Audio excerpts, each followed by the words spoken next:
On voit maintenant la fonction exponentielle. Dans la fonction exponentielle, évidemment, il y a le mot exposant dans ces mots-là. Alors, c'est toujours bon en début d'aller se rappeler toutes les lois des exposants. Les lois des exposants vont être utiles à transformer un peu les équations en forme canonique, générale, des choses comme ça. Donc, vous avez en début là, de la présentation, on va passer ça rapidement, euh, tous les rappels au niveau des lois des exposants. Donc, je vous présente ça très rapidement parce que l'essentiel à voir dans cette capsule-là, c'est vraiment de voir les équations et le graphique de la fonction exponentielle. Donc, au niveau de la notation, il y a des choses qu'on a vues en secondaire 3. Ça va comme ci, là, je ne les énumère pas, vous les voyez devant moi aussi, devant vous. Au niveau de la racine qui peut s'écrire en exposant une demi, les exposants négatifs qui se transforment en exposants positifs quand on les change d'étage. On navigue du numérateur au dénominateur et les autres choses comme ça. Les lois, ça, c'est la notation. Okay? Ça, ici, on s'attaque un petit peu plus à la notation des exposants. Au niveau des lois des exposants, il y a les lois que vous avez vues en secondaire 3, que vous avez peut-être revues un petit peu en secondaire 4 aussi, comme rappel. Alors, les voilà, on les présente rapidement. Ensuite de ça, ici, on va passer ça rapidement. C'est des exemples. Si vous voulez le détail de tout ça, c'est possible sur les PowerPoint qui sont sur mon site Internet, d'aller les voir plus en profondeur. Mais pour l'instant, pour ce qu'on veut faire maintenant, ce n'est pas quelque chose qui est très important là, pour la présentation actuelle. La seule chose qui est peut-être qu'on pourrait mettre en évidence, c'est celle-là. Donc, on est habitué avec les lois des exposants de voir, par exemple, un 3 à la 4 fois 3 à la 3 qui donne 3 à la 7 parce qu'on a additionné 4 plus 3. Même chose avec les x, 5 plus 1, ça va donner 6. Ici, on fait l'inverse. Donc, on a 7 exposants à la x plus 8 et là, on défait. Donc, c'est la loi 1 des exposants en sens inverse. Donc, 7 à la x plus 8, ça devient 7 à la x multiplié par 7 à la 8.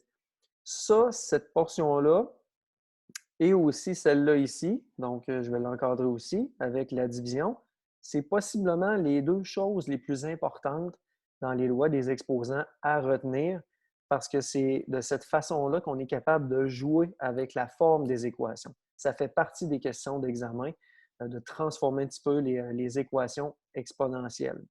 Donc, à retenir qu'on peut faire ça avec les lois des exposants. C'est la loi d'exposant en sens inverse. Alors, on va continuer. Maintenant, ce que je veux voir avec vous autres aujourd'hui, c'est les équations et le graphique. Tout d'abord, l'équation de base, c'est celle-là. Habituellement, on est capable de voir les paramètres A, B, H, K dans l'équation. Le A est devant, le B est dans la fonction, puis le HK qui suit, qui signifie sur un sommet ou un centre. Ici, on voit qu'il y a un paramètre C qui vient d'apparaître. C, c'est la base de l'exposant. OK? Comme par exemple, si on dit 2 à la x, ici, ou comme ça, 2, c'est la base de l'exposant. La particularité de la fonction exponentielle, c'est que l'exposant est en exposant. La particularité d'une fonction rationnelle, c'est que l'exposant est dans une fraction au dénominateur, par exemple. Donc, la particularité, quand on veut savoir si on a une fonction exponentielle ou non, on regarde si l'exposant est un x, est une variable. Contrairement à la fonction de l'an dernier avec la parabole que c'était 2 à la x, là, maintenant on est x à la 2, pardon, x au carré. Là, maintenant, c'est l'inverse, c'est 2 à la x. Donc, ça, c'est la particularité. Quand on ajoute les paramètres, ça donne ça. Donc, le a, le b, le h, le k sont au même endroit par rapport à toutes les fonctions. Le b et le h est dans la fonction. Pourquoi il est dans la fonction? Parce que la fonction, c'est un exposant. Donc, le b et le h sont dans l'exposant. Le k ne l'est pas, il est à la fin. Et le a est devant la fonction. Ça, c'est la forme générale transformée. Et, si on voit un exemple ici, ça donne ça. Donc, la base, c'est le 2. Et puis, finalement, la forme canonique, où est-ce que le b, maintenant, n'est plus là, est devenu 1. Comment on fait pour passer de cette forme-là à cette forme-là? Bien, regardez bien l'exemple ici. Ce qu'on va faire pour passer de cette forme-là, puis par exemple la mettre en forme canonique, bien, on va tout simplement aller exécuter 2 à la 4. Donc, on va marier l'exposant 4 à sa base. Donc, 2 à la 4 va donner 16. Et puis ça et ça, c'est identique. Sauf qu'ici, maintenant, on est en forme canonique, tandis que là, ici, on est en forme générale. Alors, c'est comme ça qu'on passe de la forme générale à canonique. Voilà.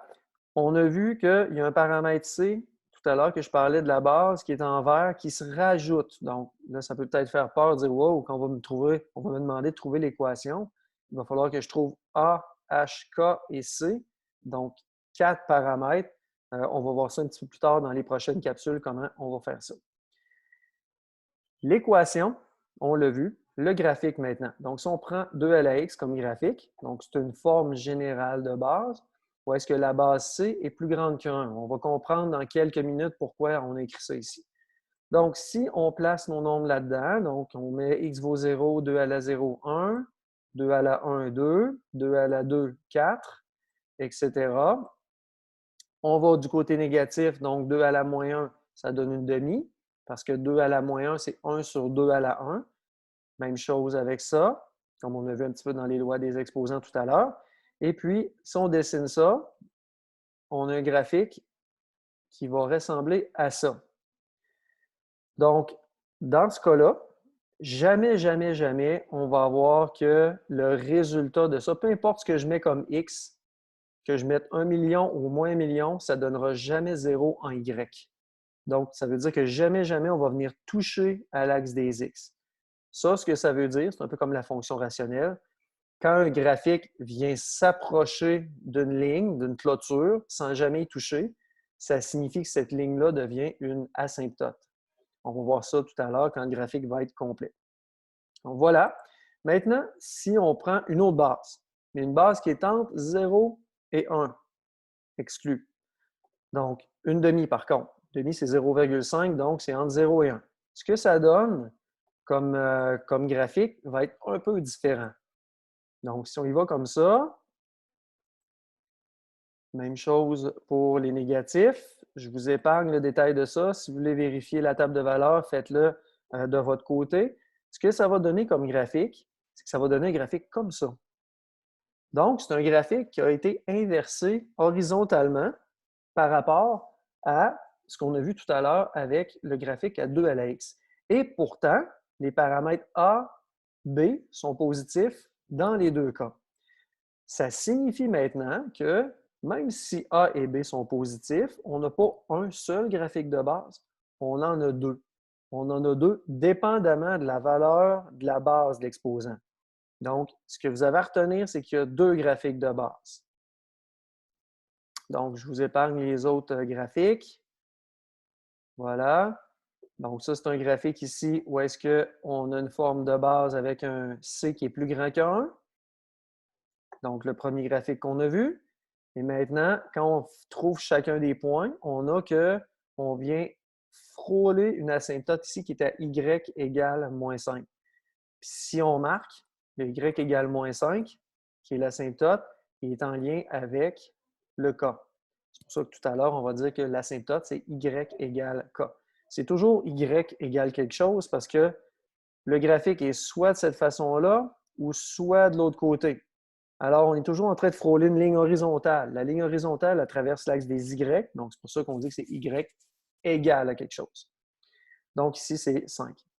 Alors, voilà. Donc, ce que ça signifie, c'est que si on généralise, maintenant, on a notre équation avec tous les paramètres dedans. On place une asymptote de façon aléatoire. Première des choses, l'asymptote, c'est toujours Y égale à K. OK? Si tu t'en souviens plus, c'est pas besoin de retenir ça par cœur, juste se souvenir de l'image du graphique. Si l'image du graphique, tu te souviens qu'elle est comme ça, tu te souviens qu'on vient frôler une ligne horizontale qui traverse l'axe des Y, donc c'est Y égale automatiquement. Donc ça, c'est le graphique avec lequel on part quand tous les paramètres sont positifs, c'est-à-dire A et B seulement, et puis que notre base, elle est plus grande qu'un. Pas plus grande ou égale, uniquement plus grande que 1. Ça, c'est la deuxième option, quand la base est entre 0 et 1. En mathématiques de 5e secondaire, on n'étudie pas la base lorsqu'elle est négative. Donc, une base négative, on ne voit pas ça. Puis les bases où est-ce que c'est égal à 0, bien 0 exposant n'importe quoi, ça va toujours donner 0. Donc, ça ne donne pas un graphique exponentiel, ça fait une ligne droite qui est à 0. Et puis, qu'est-ce que ça donne pour 1? Si la base, c'est 1, bien, on a la même chose. On a 1 à la n'importe quoi. Donc, 1 exposant n'importe quel nombre, ça va toujours donner 1. Donc, on a uniquement le graphique y égale à 1. Donc, c'est une ligne droite qui passe par 1 sur l'axe des y. Ça donne, on est loin d'avoir une courbe comme on a là sous les yeux. Alors, voilà, c'est les deux graphiques qu'il faut mémoriser. Puis après ça, il faut aussi se souvenir que le paramètre A, lorsqu'il change de signe, donc si on a moins 1 ou on a moins 2, on a moins 8, donc le A est négatif, bien, quand le A est négatif, ce que ça donne, c'est que le graphique va être inversé verticalement. Donc, une inversion verticale du graphique. Donc, si on part du graphique ici qui est là, quand c'est plus grand que 1, ça va donner quelque chose comme ça qui va aller par en bas. Même chose pour lui. Donc, ça va être quelque chose qui va donner quelque chose par en bas comme ça. Donc, voilà, c'est ça, il faut se souvenir de ça. Et il faut se souvenir aussi que le paramètre B, lui, il va faire une inversion horizontale. Donc, le paramètre B, il amènerait cette courbe-là sur cette courbe-là. C'est tout à fait logique. Donc, parce que si on dit B, disons qu'on a 2 à la X, si on revient un peu vers l'arrière, donc si on a 2 à la ici, donc là, on avait 2 à la X, on avait ça comme ça. Si je place mon exposant négatif, le B devient négatif. Donc, ce que ça va donner, c'est que ça va donner un graphique qui va aller dans ce sens-là. Puis ce graphique-là, c'est le même que lui. Une demi. Puis c'est cohérent parce que 2 à la moins 1, c'est la même chose que 1 sur 2 à la 1. Donc, une demi puis 2 à la moins 1, c'est la même chose. Donc, une demi à la x ou 2 à la moins x, ça donne exactement le même graphique. Donc, ce que je vous conseille, pour pas que ce soit trop mêlant, c'est de simplement retenir, on va aller un petit peu plus loin, simplement retenir ces deux graphiques de base-là, dire, bon, ben quand ma base est plus grande que 1, on va comme ça. Quand la base est entre 0 et 1, c'est comme ça. Et après, donc c'est la première chose qu'on regarde, on place notre asymptote, on a en tête le graphique de base en fonction de la base C ici. Et puis après, je regarde la valeur des signes de mes paramètres A et de mon paramètre B. Et là, je fais les réflexions qui s'imposent pour arriver au bon graphique final. Alors, voilà, c'était ça la présentation des équations de la fonction exponentielle et aussi du graphique.